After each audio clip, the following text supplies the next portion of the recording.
Hi guys, so Boris Johnson was in prison today. No, sorry, don't get your hopes up. He was there to talk about drugs. Not the ones found in the House of Commons, no, the ones on the street.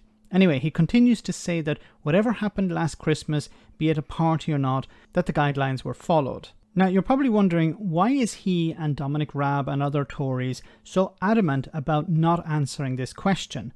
Well, it seems because there may have been some Tory donors attending one or two of these non-existent parties.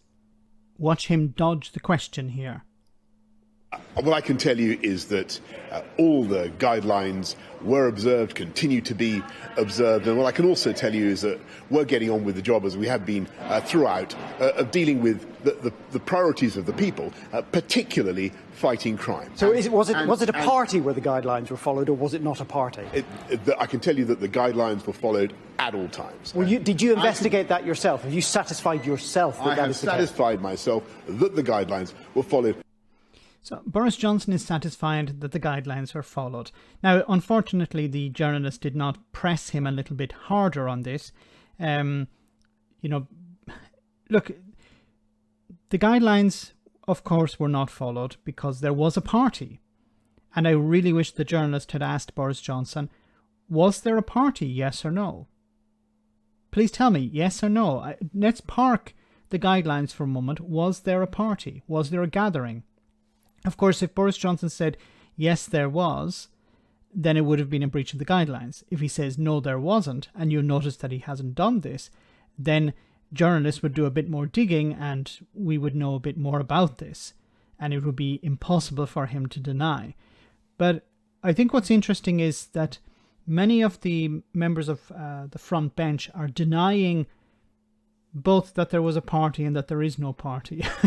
They're continuing just to regurgitate Boris Johnson's line that, look, the guidelines were followed.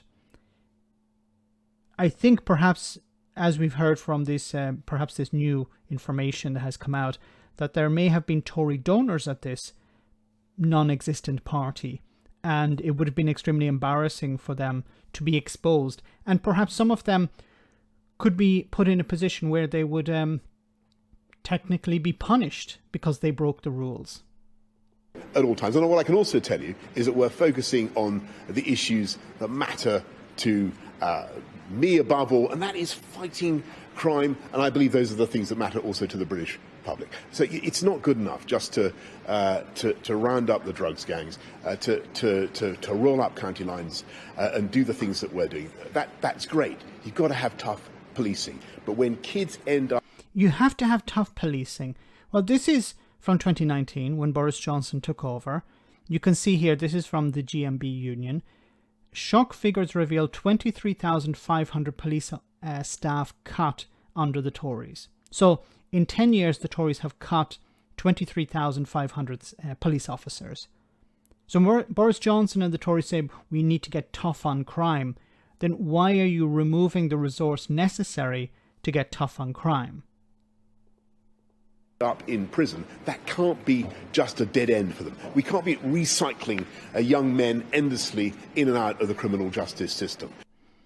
Why do many young men end up in this system in the first place? Could it be because of absentee fathers? No reference, of course, to Boris Johnson here.